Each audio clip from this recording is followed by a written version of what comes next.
আপনিও দেখবেন, আমিও দেখব। মুমিনদের কাছে এসে মালাকুল মাউত একজন যুবকের বেশে সাদা ধবধবে জুব্বা পরে সুগন্ধি মেখে মুমূর্ষু ব্যক্তির শিয়রে বসে বলে, ইয়া আইয়াতুহান নাফসুল মুতমাইন্না, হে প্রশান্ত আত্মা, উখরুজি ইলা মাগফিরাতুল্লাহি ওয়া রিদওয়ানি, আল্লাহর ক্ষমা আর দয়ার দিকে বের হয়ে আসো। বলা মাত্রই মুমিনের আত্মাটা স্মুথলি বের হয়ে আসে। কাফান মিন আকফানিল জান্নাহ, হানুত মিন হানুতিল জান্নাহ, জান্নাত থেকে আনা সুগন্ধি কাফনের মধ্যে পেঁচিয়ে তিনি রূহটাকে নিয়ে ইল্লিনে চলে যায়। সরাসরি দেখে মালাকুল মাউতকে। আর যারা ইসলাম বিরোধী, কোরআন বিরোধী, তাদের সামনে এসে মালাকুল মাউত ত্রাস সৃষ্টি করে। আগে ধমক। হাইওয়েতে মাঝে মাঝে ডাকাতি হয় না? বাসগুলোর মধ্যে যখন ডাকাতি হয়, বাসে থাকে 50 জন, ডাকাত ঢুকে 5 জন, এই 5 জনের ভয়ে সবগুলো পেশাব করে দেয়। কারণ ত্রাস সৃষ্টি করে। এসেই চাইনিজ কুড়াল দিয়ে আগে কুবায় দেয় 4-5 জনের। রক্ত দেখে কি দেওয়ার সব আগে রেডি করে রাখে। মালাকুল মাউত এসে কাফের, নাস্তিক, মুশরিকদের সামনে সেরকম একটা ত্রাস সৃষ্টি করে। ভয়ে লোকটা কাঁপতে থাকে। ওর কাছে ভদ্র ভাষায় কথা বলে না, সুন্দর জামা পরে আসে না, কালো কুচকুচে চেহারা, ভয়ঙ্কর একটা রূপ নিয়ে, আকৃতি নিয়ে ইসলাম বিরোধীদের মাথার সামনে আসে। দুর্গন্ধযুক্ত চেহারার দেহ নিয়ে ধমক দিয়ে বলে, ও পাপাত্তা, ইয়া আইয়াতুহান নাফসুল খাবিসা উখরুজি ইলা গাদাবিল্লাহ, হে পাপাত্তা, আল্লাহর রাগ, ক্রোধ আর গজবের দিকে বের হয়ে আয়।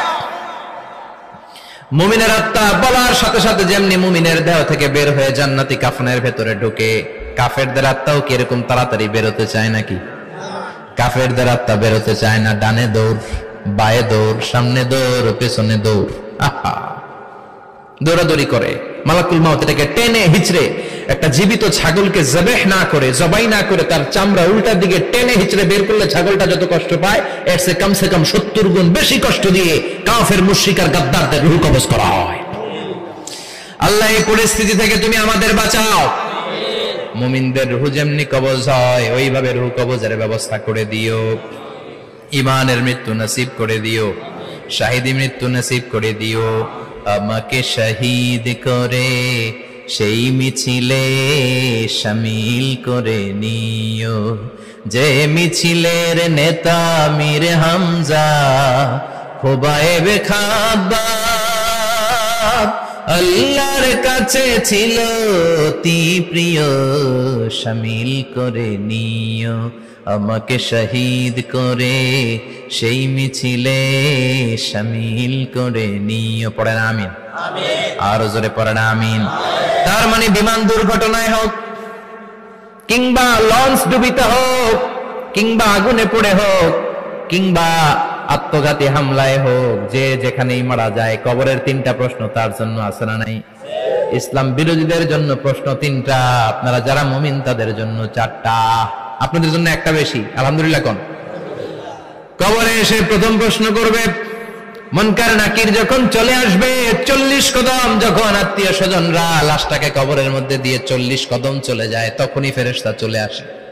আহা, শেষ, সব শেষ। এসেই পরীক্ষা শুরু। মার রব্বুক, তোর রবের নাম কি? চিল্লায় বলেন, আমাদের রবের নাম কি? আমরা বলবো রব্বি আল্লাহ, আল্লাহ আমারে রব।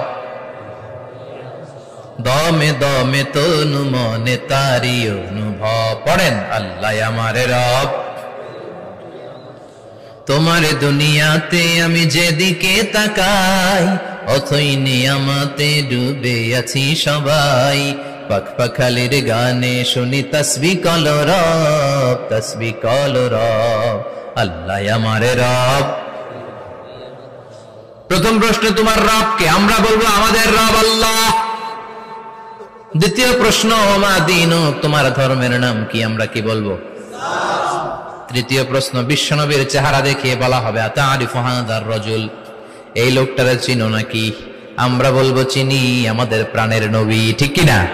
চাঁদের চেয়ে সুন্দর তুমি নবী আমার কামলিহিওয়ালা, দু জাহানের বাদশাহ তুমি প্যারা নবী সাল্লে আলা, চাঁদের চেয়ে সুন্দর তুমি নবী আমার কামলিহিওয়ালা, ঠিক কিনা?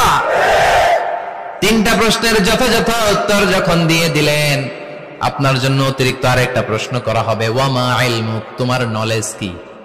তিনটা প্রশ্নের উত্তর যে তুমি করতে পারলা, কিভাবে পারলা, কেমনে জানলা, নকল করে বলছো নাকি জেনে বুঝে আসছো? নকল হয় না?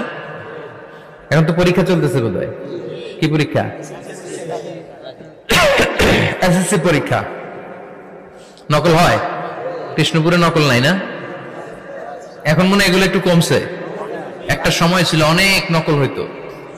পাঞ্জাবের ভিতরে নকল, পকেটে নকল, টুপির ভিতরে নকল, মৌজার ভিতরেও নকল, এমনকি মেয়েরাও নকল করে পরীক্ষার হলে আসে না নাই? স্কেলের মধ্যে লিখে নিয়ে যায়, হাতের মধ্যে লিখে নিয়ে যায়, ওড়নায় লিখে নিয়ে যায়, কাপড়ে লিখে নিয়ে যায়, আসে না নাই? ফেরেশতারা বলবে নকল করছো নাকি? কেমনে জানলা? তিনটা প্রশ্নের উত্তর তুমি কেমনে বললা? আল্লাহ তোমার রব, ইসলাম তোমার ধর্ম, এই লোকটা বিশ্বনবী, কেমনে চিনলা? আপনাকে তখন বলতে হবে আমি কোরআন থেকে শিখেছি, আমি হাদিস থেকে শিখেছি, আমি ইসলাম জেনে বুঝে মেনেছি, আমি আন্দাজে কোথাও ঘুরি নাই। চিল্লা এখন ঠিক কিনা? আপনাকে বলতে হবে, এজন্য শিখতে হবে, প্রতিনিয়ত ইসলাম সম্পর্কে জানতে হবে, আখের গোছাতে হবে, জীবনটাকে আলোকিত করতে হবে। চিল্লায় বলেন ঠিক কিনা?